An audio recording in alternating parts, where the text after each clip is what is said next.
അന്നൊരു സുവർണ രാവായിരുന്നു. കേരളത്തിലെയും ലോകത്തിലെയും സകലമാന ക്രിസ്തീയ സമൂഹത്തിൽപ്പെട്ടവരും, ക്രിസ്ത്യാനികളെന്ന് മാത്രം പറയുന്നതിനാണ്, ഹിന്ദുവും മുസൽമാനും എല്ലാം വീട്ടിൽ സ്റ്റാർ ഇടുകയും വലിയ സന്തോഷത്തോടുകൂടി ക്രിസ്ത്യാനികളായിട്ടുള്ളവർ കേക്ക് മുറിക്കുകയും വൈൻ കുടിക്കുകയും വലിയ സന്തോഷത്തിൻ്റെയും സ്നേഹത്തിൻ്റെയും ത്യാഗത്തിൻ്റെയും സഹനത്തിൻ്റെയും ഒക്കെ ആഘോഷം നടത്തുന്ന രാവുകളാണ് ഡിസംബറിൽ ഹിന്ദുവിനെ സംബന്ധിച്ചിടത്തോളം അവൻ വ്രതമാസമാണ്. ശബരിമലയുമായി ബന്ധപ്പെടുത്തിയ വ്രതമാസമാണ്. മുസ്ലിമിനെ സംബന്ധിച്ചും ഹിന്ദുവിനെ സംബന്ധിച്ചും ക്രിസ്ത്യാനിയെ സംബന്ധിച്ചും ഡിസംബർ മാസം, നവംബർ ഡിസംബർ എന്ന് പറയുന്ന വ്രതത്തിൻ്റെയും വ്രതശുദ്ധിയുടെയും മനോഹരമായ ദിനങ്ങളാണ്. ഈ ദിനത്തിലെ ഒരു ഡിസംബറിലാണ്, 2004 ഡിസംബറിലാണ് കേരളത്തിനെയും ഇന്ത്യയെയും മദ്രാസിനെയും ഇന്തോനേഷ്യയും ഒക്കെ വല്ലാതെ പിടിച്ചുലച്ചുകൊണ്ടുള്ള സുനാമി വന്നത്. സുനാമി വന്നു. നമ്മുടെ കടൽ തീരം, തിരുവനന്തപുരം മുതൽ അഴീക്കൽ വരെയുള്ള ആളുകളും പല തരത്തിലുള്ള തീരത്തുള്ളവരും ഒരുപാട് കരഞ്ഞു. ഒരുപാട് ആളുകളെ ഇന്ത്യക്കും ലോകത്തിനും നഷ്ടമായി. അങ്ങനെ സുനാമിയൊക്കെ വന്ന് ലോകത്ത് വലിയ നാശങ്ങൾ ഉണ്ടാക്കിയപ്പോഴാണ് 2005 ഇന്ത്യയിൽ വലിയ ഒരു നിയമം കൊണ്ടുവന്നത്. UPA ഗവൺമെൻറ് തൊഴിലുറപ്പ് പോലെ കൊണ്ടുവന്ന മനോഹരമായൊരു നിയമമാണ് നാഷണൽ ഡിസാസ്റ്റർ മാനേജ്മെൻറ്റ് ആക്ട്. വളരെ മനോഹരമായൊരു നിയമമാണ്. അതിൽ ഹോം മിനിസ്ട്രിയുമായി ബന്ധപ്പെടുത്തി ദേശീയ ദുരന്ത നിവാരണ ആക്ട് ഉണ്ടായി. അതോടൊപ്പം തന്നെ ദേശീയ ദുരന്ത നിവാരണ അതോറിറ്റി ഉണ്ടായി. അതിൻ്റെ എല്ലാ സംസ്ഥാനങ്ങളും ഡിസാസ്റ്റർ മാനേജ്മെൻറ്റ് അതോറിറ്റികൾ ഉണ്ടായി, കേരളത്തിലും ഉണ്ടായി. അങ്ങനെ 2005 മുതൽ അതിമനോഹരമായ ഒരു സങ്കല്പം, ഒരു കാഴ്ചപ്പാട്, ഒരു കൺസെപ്റ്റ് ദുരന്ത നിവാരണത്തിൽ കൊണ്ടുവന്നു. അതിനുശേഷം 2005 ശേഷം ഇന്നേക്ക് 22 വർഷം കഴിഞ്ഞിരിക്കുകയാണ്. 21 വർഷം കഴിഞ്ഞു. 21 വർഷം കഴിഞ്ഞു. ഇത് തിരിഞ്ഞു നോക്കേണ്ട സമയം കഴിഞ്ഞു. അതൊരു സോഷ്യൽ ഓഡിറ്റിന് വിധേയമാക്കേണ്ട സമയം കഴിഞ്ഞു. 2005 ഇത് വന്നതിന് ശേഷം ഒറീസയിൽ നിരവധി വർഷങ്ങളായി ഒറീസയിൽ വരുന്ന ചുഴലിക്കാറ്റിനെ അവർ കൃത്യമായ വാണിങ്ങിലൂടെ അവർ മുന്നൊരുക്കം നടത്തി രക്ഷിച്ചിട്ടുണ്ട്. 10,000 മരിച്ചുകൊണ്ടിരുന്ന ഓരോ ചുഴലിക്കാറ്റിനും 10,000 മരിച്ചുകൊണ്ടിരുന്ന ഒഡീഷയിൽ ഇന്ന് നാമമാത്രമായ ആളുകൾ മാത്രമേ മരിക്കുന്നുള്ളൂ. പലപ്പോഴും മരണമില്ല.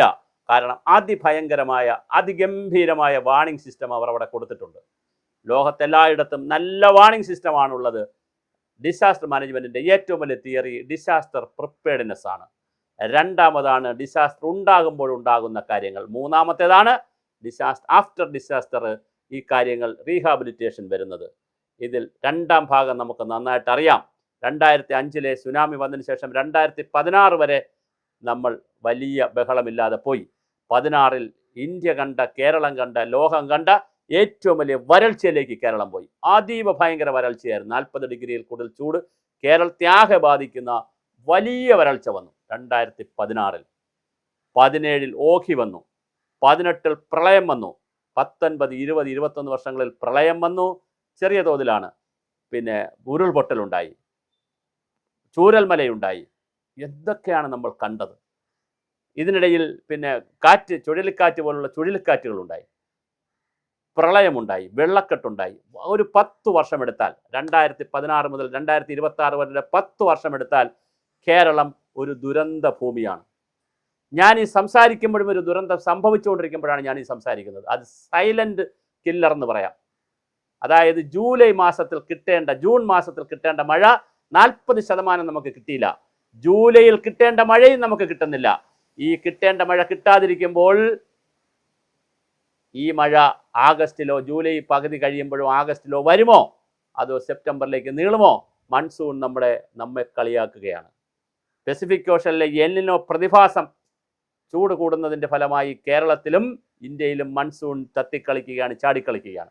അങ്ങനെ കേരളത്തിൽ മൺസൂണിൻ്റെ കവാടമായിട്ടുള്ള കേരളത്തിൽ മൺസൂൺ വരാതെ ഇന്ത്യയിലെ 300 ജില്ലകൾ വലിയ തോതിൽ വരൾച്ചയിലേക്ക് പോകുമ്പോൾ 115 ജില്ലകളെ ഇതിൽ വരൾച്ച ബാധിതമായി പ്രഖ്യാപിക്കുമ്പോൾ കേരളത്തിൽ നമുക്ക് ദുരന്ത നിവാരണ അതോറിറ്റിയുണ്ട്, സംവിധാനങ്ങളുണ്ട്. ഈ സംവിധാനങ്ങൾ അടിമുടി പൊളിച്ചെഴുതണമെന്ന് എൻ്റെ അഭിപ്രായമല്ല.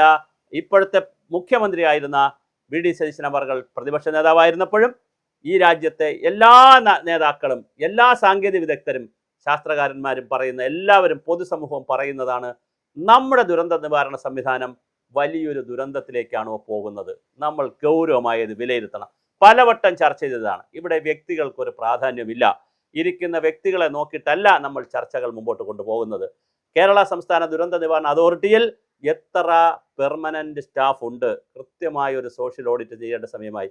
ഞാൻ മനസ്സിലാക്കുന്നതനുസരിച്ച് അതിൻ്റെ ഒരേ ഒരാളാണ് അതിൻ്റെ പ്രധാനപ്പെട്ട ഒരു പോസ്റ്റിലിരിക്കുന്ന ആളും അതിൻ്റെ ചീഫായിട്ടിരിക്കുന്ന ആളും, അതായത് മെമ്പർ സെക്രട്ടറി ആയിട്ടിരിക്കുന്ന ആളും, പിന്നെ ഒരു ഡെപ്യൂട്ടേഷനിൽ സെക്രട്ടേറിയറ്റിൽ നിന്നുള്ള ആളും. ബാക്കി ഒരാളെയും സ്ഥിരപ്പെടുത്തിയിട്ടില്ല. എന്തൊരു സംവിധാനമാണുള്ളത്? ഏതെങ്കിലും ഗവൺമെൻറ്റിന് താല്പര്യമുള്ള ആരെയെങ്കിലും സ്ഥിരപ്പെടുത്തണ്ടേ? അല്ലെങ്കിൽ ഡെപ്യൂട്ടേഷനിൽ കൊണ്ടുവയ്ക്കണ്ടേ? അനുഭവ സമ്പത്തുള്ള, പരിചയ സമ്പത്തുള്ള, ഇത്തരം കാര്യങ്ങളിൽ ഇടപെട്ടിട്ടുള്ള എക്സ്പീരിയൻസ് ഉള്ള ഒരാളും അവിടെ ഇല്ല എന്നുള്ളത് വളരെ പ്രധാനപ്പെട്ട ഒരു കാര്യമാണ്. ഇനി ജില്ലകളെടുത്ത് നോക്കൂ. ഒരു ഡെപ്യൂട്ടി കളക്ടർക്ക് ഡിസാസ്റ്റർ മാനേജ്മെൻറ്റ് യൂണിറ്റ് എന്ന് പറഞ്ഞൊരു ചെറിയ സംവിധാനം കൊടുത്തിട്ടുള്ളതല്ലാതെ ഒരു സന്നാഹവുമില്ല. പ്രശ്നമുണ്ടായാൽ ഉടനെ NDRFനെ വിളിക്കുക, കളക്ടർ ഉടനെ NDRFനെ വിളിക്കുക, മന്ത്രിയെ വിളിക്കുക. കേരളത്തിൽ മാധ്യമങ്ങൾ വളരെ സെൻസിറ്റീവ് ആയതുകൊണ്ട്, മീഡിയ സെൻസിറ്റിവിറ്റി ഉള്ളൊരു നാടായതുകൊണ്ട് എന്തെങ്കിലും ചെറിയ പ്രശ്നം ഉണ്ടായാൽ മീഡിയ ബഹളം ഉണ്ടാക്കുമ്പോൾ പൊളിറ്റിക്കൽ പാറ്റേണേജിന് വേണ്ടി രാഷ്ട്രീയക്കാർ ഇറങ്ങി നിൽക്കും. അവർ അത് ഓണപ്പയും. മന്ത്രി എത്തുന്നു, മുഖ്യമന്ത്രിയൊക്കെയാണ് വരുന്നത്, ചെറിയ ആളുകളല്ല. മുഖ്യമന്ത്രി വരുന്നു, മന്ത്രിമാർ വരുന്നു, കളക്ടർ വരുന്നു, സന്നാഹം മുഴുവൻ അവിടെ എത്തുന്നു. എല്ലാം നമ്മൾ ചെയ്യുന്നു. അത് കഴിയുമ്പോൾ നമ്മൾ കയറിപ്പോകുന്നു. ഇത് തന്നെ നോക്കൂ. ഡിസാസ്റ്റർ മാനേജ്മെൻറ്റ് ആക്റ്റിൽ സുന്ദരമായ ആക്റ്റാണ്. മുഖ്യമന്ത്രി ചെയർമാനായിട്ടുള്ള ആക്റ്റാണത്. അപ്പോൾ മുഖ്യമന്ത്രി ചെയർമാനാണ് KSDMയുടെ. സംസ്ഥാനത്തെ മുഴുവൻ സംവിധാനങ്ങളെയും ചലിപ്പിക്കാം. ഗവർണറെ ഒഴിച്ച് ബാക്കി എല്ലാവരെയും ചലിപ്പിക്കാം. ഗവർണറെ ചലിപ്പിക്കാം, അതിൻ്റെ മുകളിലാണ് മുഖ്യമന്ത്രിയുടെ. എല്ലാ സംവിധാനവും ചലിപ്പിക്കാം. ചീഫ് സെക്രട്ടറിയാണ് CEO, ചീഫ് എക്സിക്യൂട്ടീവ് ഓഫീസർ. എല്ലാ ഉദ്യോഗ സംവിധാനത്തെയും ചലിപ്പിക്കാം. ജില്ലകൾ എടുത്തു കഴിഞ്ഞാൽ കളക്ടറാണ് അധികാരി. എല്ലാം കോർഡിനേറ്റ് ചെയ്യാം. പക്ഷേ വീണ്ടും നമ്മൾ ദുരന്തങ്ങളിലേക്ക് പോകുന്നു. ചൂരൽമല മുന്നറിയിപ്പ് കൊടുത്താലും എല്ലാം ജഗപുകയാണ്. നമ്മൾ അതിനെക്കുറിച്ച് ആരെയും കുറ്റം പറയുന്നില്ല. ഇപ്പം ഇതിൽ തന്നെ നോക്കൂ. നമുക്ക് ഒഴിവാക്കാമായിരുന്ന ഒരുപാട് ദുരന്തങ്ങളെ നമ്മൾ പിടിച്ചു വാങ്ങുന്നുണ്ട്. മുല്ലപ്പെരിയാർ വലിയൊരു ദുരന്തമായി അവിടെ നിൽക്കുകയാണ്. വലിയ ദുരന്തമാണ് മുല്ലപ്പെരിയാർ. പക്ഷെ നമുക്കതിനെ സംബന്ധിച്ചൊരു ക്ലാരിറ്റി വരണ്ടേ? പുതിയ ഡാം വേണോ, ടണൽ കെട്ടണോ? ഇങ്ങനെ നമ്മൾ ഈ ഡാം വേണോ, ടണൽ കെട്ടണമൊക്കെ തർക്കിച്ചുകൊണ്ടിരിക്കുമ്പോൾ അവിടെ മഴ വരുന്നതും കാലാവസ്ഥ വ്യതിയാനവും മേഘവിസ്ഫോടനത്തിന് അറിയാമോ? കേരളം ഇങ്ങനെ തീരുമാനം എടുത്തിട്ടില്ല, അല്ലെങ്കിൽ തമിഴ്നാട് തീരുമാനം എടുത്തിട്ടില്ല, അതുകൊണ്ട് നമുക്ക് പതുക്കെ പോയാൽ മതി എന്നറിയില്ലല്ലോ. മേഘവിസ്ഫോടനത്തിന്, മഴയ്ക്കറിയില്ല, ഭൂകമ്പത്തിനറിയില്ല. വളരെ ഗൗരവതരമാണ് ഈ വിഷയം. അതുകൊണ്ട് സീരിയസ് ആയി ഈ വിഷയത്തെ കാണണം. ദുരന്ത നിവാരണ സംവിധാനം അടിമുടി പൊളിച്ചെഴുതേണ്ട സമയം കഴിഞ്ഞു. വലിയ ദുരന്ത നിവാരണ ഈ ഗവൺമെൻറ് വന്നിട്ട് കുറച്ച് ദിവസമായിട്ടുള്ളൂ. അവർ ഓരോ കാര്യങ്ങളും ഇതിനകത്ത് ചെയ്തുകൊണ്ടിരിക്കുന്നു. ബഡ്ജറ്റിൽ വളരെ കൃത്യമായി ഇതിനു വേണ്ടിയിട്ടുള്ള പുതിയ സംവിധാനങ്ങളെക്കുറിച്ച് തന്നെ പറഞ്ഞിട്ടുണ്ട് മുഖ്യമന്ത്രി. He's very serious.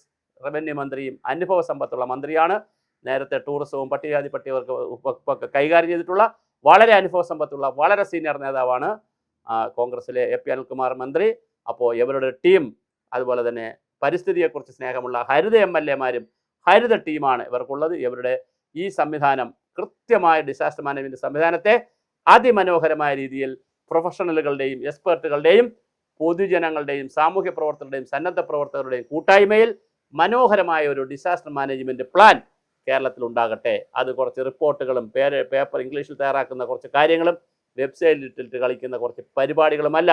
Hard reality എന്ന് പറയുന്ന ജീവനുകളാണ് പോകുന്ന ഓരോ ജീവനുകൾക്കും നമുക്ക് പകരം വയ്ക്കാൻ ജീവനല്ലാതെ മറ്റൊന്നില്ല എന്ന് തിരിച്ചറിയണം. എന്തായാലും മുഖ്യമന്ത്രി കഴിഞ്ഞ പ്രതിപക്ഷ നേതാവായിരുന്നപ്പോൾ ഈ സംവിധാനത്തോടുള്ള അദ്ദേഹത്തിൻ്റെ എതിർപ്പ് നന്നായി പറഞ്ഞിട്ടുള്ള ആളാണ്. അതുകൊണ്ട് തന്നെ ഈ സംവിധാനം ഒരു ദുരന്തം ഇനിയും ദുരന്തമാകാതിരിക്കാൻ തീർച്ചയായും ഈ സംവിധാനത്തിലുള്ള കുറവുകൾ കൂടി ഒന്ന് സോഷ്യൽ ഓഡിറ്റ് ചെയ്യണം. ഇപ്പോൾ ഉള്ള സംവിധാനം മെച്ചപ്പെട്ടതാണെങ്കിൽ അത് തന്നെ തുടരട്ടെ. നമുക്ക് ഒരു പൊളിച്ചെഴുതും നടത്തണ്ട. അതേസമയം ഇതിനകത്ത് എന്തെങ്കിലും ലാക്കണമുണ്ടെങ്കിൽ അത് പൊളിച്ചെഴുതണം. അത്ര മാത്രമേ ഉള്ളൂ. ഞാൻ വീണ്ടും പറയുന്നു, വ്യക്തികളല്ല പ്രധാനം. രാഷ്ട്രമാണ്, സംസ്ഥാനമാണ്, നമ്മുടെ ജീവനുകളാണ്, ജനതയാണ്.